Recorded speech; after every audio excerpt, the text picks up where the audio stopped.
تو کہتا ماشاء اللہ. یہ پھر وہی مجلسی کلمہ آ گیا جس میں توحید کوٹ کوٹ کر بھری ہوئی. ماشاء اللہ، یہ جو اللہ نے چاہا، جو اللہ نے چاہا، یہ سب اس کے فضل و کرم سے ہے. لا قوت الا باللہ، کوئی طاقت نہیں ہے اللہ کے سوا. اگر اللہ کی طرف سے یہ بات نہ ہوتی تو میرے اندر کوئی صلاحیت نہیں تھی. اللہ ہی کی ہے در حقیقت، یہ دین ہے اس کی، اسی کی عطا ہے. ان ترن انا اقل منک مالا و ولدا، اگر تم دیکھ رہے ہو کہ میں تم سے کم ہوں مال میں بھی اور اولاد میں بھی، فعسى ربی ان یؤتینی خیرا من جنتک، تو مجھے تو میں اپنے رب کے بارے میں یہ یقین ہے کہ وہ جب چاہے مجھے تیرے باغ سے بہتر باغ دے سکتا ہے. وَيُرْسِلَ عَلَيْهَا حُسْبَانًا، اور تیرے باغ کے اوپر وہ کوئی اوپر سے کوئی لو کا جھونکا ایسا بھیج سکتا ہے من السماء، آسمان سے، فَتُصْبِحَ صَعِيدًا زَلَقًا، کہ یہ پورا باغ جو ہے یہ جو ایک ایسا چٹیل میدان ہو کر رہ جائے کہ یہاں کوئی درخت رہے نہ بیلے رہے. معلوم ہوا کہ ہر چیز جب آنکھ کھلی گل کی تو موسم کا خزاں کا، یہ ہو سکتا ہے، ممکن ہے. اور یصبح ماؤہا غورا، یا اللہ آسمان سے کوئی ایسی نہ بھی بھیجے کوئی چیز بلا، تو اس کا پانی ہی جو تمہارا یہ جو چشمہ چل رہا ہے، وہ پانی ہی اگر زمین کے اندر گہرا اتر جائے، یہ چشمہ خشک ہو جائے، فلن تستطیع لہ طلبا، اور پھر تو پانی کہیں سے لا نہ سکے تو یہ باغ خود بخود اجڑ جائے گا. یہ سارے امکانات ہیں. مسبب الاسباب نے تمہارے لیے اس وقت سارے اسباب جمع کر رکھے ہیں. جب چاہے گا ان میں سے کسی ایک سبب کی بھی اگر تناب کھینچ لے تو یہ سارا معاملہ جو ہے یہ تو شیش محل کی طرح کا ہے، ایک ہی جو پتھر ہے وہ اس سب کو چکلا چور کر دے گا. وَأُحِيطَ بِثَمَرِهِ، معلوم ہوتا ہے وہ بہت ہی کوئی اللہ کا پہنچا ہوا شخص تھا، جو اللہ کا دوست تھا، اور اس کا دل دکھایا اس شخص نے، جس کو تانا دیا اسے انا خیر انا اکثر منک مالا و ولدا، تو اس حوالے سے اس کا دل دکھا ہے. اور یہ جان لیجئے کہ کسی اللہ والے کا من عادى لي وليا فاذنته للحرب، تو ایک حدیث قدسی ہے، جو شخص میرے کسی ولی کے ساتھ دشمنی کرے پھر میری طرف سے اس کے خلاف اعلان جنگ ہے. تو اس نے چونکہ یہ دل دکھایا ہے. اور فارسی کا شعر بھی بڑا مزیدار ہے کہ ہیچ قوم را خدا رسوا نہ کر، تا دلے صاحب دلے نامد میں درد. کسی صاحب دل کے دل کو ٹھیس لگتی ہے، درد اس کے اندر پیدا ہو جاتا ہے. صاحب دل ہے، اللہ کی محبت اس کے دل میں ہو اور اسے ٹھیس پہنچے، تو تا دلے صاحب دلے نامد میں درد، ہیچ قوم را خدا رسوا نہ کر. قومیں بڑی رسوا ہو جاتی ہیں کسی ایک اللہ والے کی کہ دل جو ہے اس کی دل کو اگر تکلیف پہنچے. تو وَأُحِيطَ بِثَمَرِهِ، اس کا سارا ثمر سمیٹ لیا گیا. اللہ تعالیٰ نے جو کچھ اس کو دیا تھا وہ سلب کر لیا. باغ بھی ختم ہوا، اولاد بھی ختم ہوئی. فَأَصْبَحَ يُقَلِّبُ كَفَّيْهِ عَلَىٰ مَا أَنفَقَ فِيهَا، تو وہ رہ گیا اپنے ہاتھوں کو ملتا ہوا، اپنی ہتھیلیوں کو ملتا ہوا، جسے ہم کہتے ہیں کفے افسوس ملنا. يُقَلِّبُ كَفَّيْهِ عَلَىٰ مَا أَنفَقَ فِيهَا، جو کچھ اس نے خرچ کیا تھا، انویسٹ کیا تھا، محنت کی تھی، کتنا عرصہ لگا تھا اس باغ کے پلاننگ میں، باغ کو اس نے لگایا تھا، کہاں کہاں سے پودے لایا ہوگا.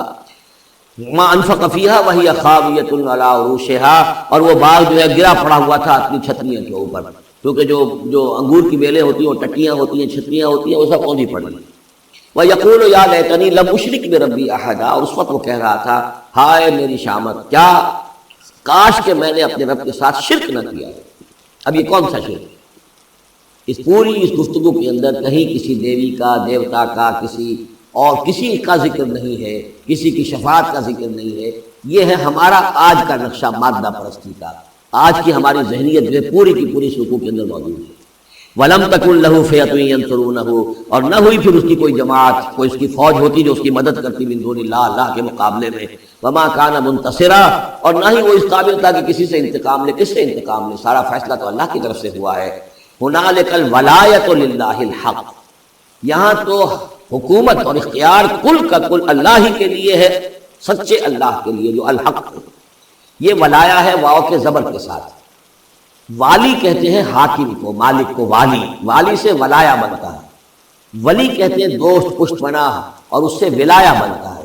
ولایت باہمی، اللہ ولی الذین آمنوا یخرجهم من الظلمات الی النور، اور اللہ اولیاء اللہ لا خوف علیہم ولا هم یحزنون. یہ ولایت ہے واو کے زیر کے ساتھ.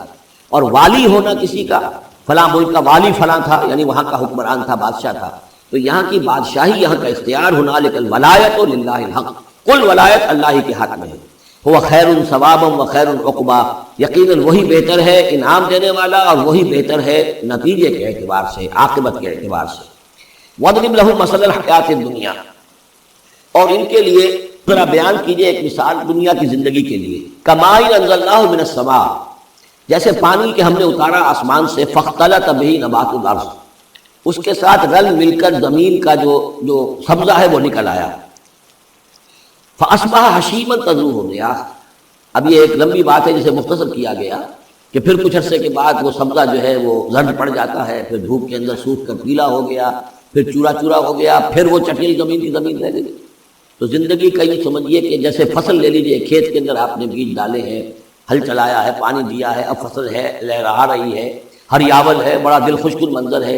کچھ دنوں کے بعد اسی فصل کے اوپر جو زردی آ جاتی ہے، پھر وہ پک گئی ہے، اس کے بعد وہ کٹ جاتی ہے، کٹنے کے بعد پھر وہی منظر وہی ہے، وہی ویران منظر ہے، اور کہیں کہیں جو ہے وہ جو بھی توڑی کے تن کے کچھ پڑے ہوئے ہیں، اللہ اللہ خیر۔ یہ جو سائیکل ہے، یہ پلانٹ لائف کی سائیکل ہے، 3 مہینے کی ہے، 4 کی ہے، 6 کی ہے، 7 کی ہے، یہی ہے۔ لیکن یہی سائیکل ایک بڑے پیمانے پر انسانی زندگی کی ہے۔ ایک بچہ پیدا ہوا، اس وقت جو ہے بڑی خوشیاں منائی گئیں، پھر وہ بڑا جوان ہوا، قوی ہوا، طاقت والا ہوا، پھر اس کے اوپر ادھیڑ ابھر آ گئی، بال میں سفیدی آ گئی، چہرے پر جو ہے وہ جھریاں پڑنی شروع ہوئیں، اس کے بعد پھر اس پر موت وارد ہوئی، پھر اسے قبر میں اتار دیا گیا، وہ مٹی تھا اور مٹی میں جا کر مل گیا۔ ایک ہی سپین ایک چل رہا ہے، سائیکل چل رہا ہے۔ یہ انسانی زندگی کا سائیکل ہے، اور یہ جو نباتاتی زندگی کا سائیکل ہے، فرق اس میں کچھ نہیں ہے۔ اوپر سے پانی آیا اور زمین کا سبزہ نکل آیا، اوپر سے روح آئی ہے اور ہمارے یہ اجساد اس زمین سے نکلے ہوئے، ان دونوں نے مل کر ہمیں اس حیات دنیاوی کی ایک شکل دے دی۔ روح اوپر سے آئی ہے، زمینی شے نہیں ہے۔ بولے روح من امر ربی، اور یہ کہ زمینی طور پر جو بھی کچھ ہے، جو نظام ہے یہاں کا، اس میں یہ ہمارا جسم بنتا ہے اپنے ماؤں کے پیٹوں میں، اور پھر یہ روح کے ساتھ مل کر اس دنیا کی زندگی کے اندر ایک جو ہے ایک وقفہ امتحان جو ہے اس کو بسر کر رہا ہے۔ وَضْرِبْ لَهُم مَثَلًا الْحَيَاةِ الدُّنْيَا، ان کے لیے دنیا کی زندگی کی مثال بھی بیان کیجیے کہ مَاءٍ أَنزَلْنَاهُ مِنَ السَّمَاءِ، جیسے کہ پانی جو ہم نے اتارا آسمان سے، فَاخْتَلَطَ بِهِ نَبَاتُ الْأَرْضِ، تو پھر اس کے ساتھ سبزہ جو ہے زمین کا رل مل کر نکل آیا، فَأَصْبَحَ حَشِيمًا، پھر وہ ہو گیا چورا چورا، تَذْرُوهُ الرِّيَاحُ، کہ جنہیں ہوائیں لیے اڑتی پھر رہی ہیں۔ وَكَانَ اللَّهُ عَلَىٰ كُلِّ شَيْءٍ مُقْتَدِرًا، اور یہ اللہ تعالیٰ جو ہے ہر شے پر قادر ہے۔ اس کے لیے جیسے یہ سائیکل چل رہا ہے تمہارا نباتاتی، ایسے ہی حیواناتی ہے، ایسا ہی تمہارا انسانی زندگی کا ہے۔ المال والبنون زینت الحیات الدنیا، یہ زینت کا لفظ تیسری مرتبہ اس صورت میں آیا ہے، اور یہ اس کا عمود ہے، میں بتا چکا ہوں آپ۔ انا جعلنا ما علی الارض زینۃ لها لنبلوہم ایہم احسن عملا، پھر آیا ترید زینت الحیات الدنیا۔ نبی دیکھیے کہیں لوگوں کو گمان نہ ہو کہ محمد بھی دنیا کی زندگی کی زیبائش اور آرائش ہی پر ریجھے ہوئے ہیں، معاذ اللہ صلی اللہ علیہ وسلم۔ اب یہاں فرمایا یہ دنیا کی زندگی جو تمہاری ہے، اس میں اولاد اور مال یہ تمہارے لیے زیبائش ہے، آرائش ہے، لیکن کتنی دیر کی؟ صرف اس زندگی کا معاملہ ہے، اسی کے لیے یہ ساز و سامان ہے جو برت لو گے۔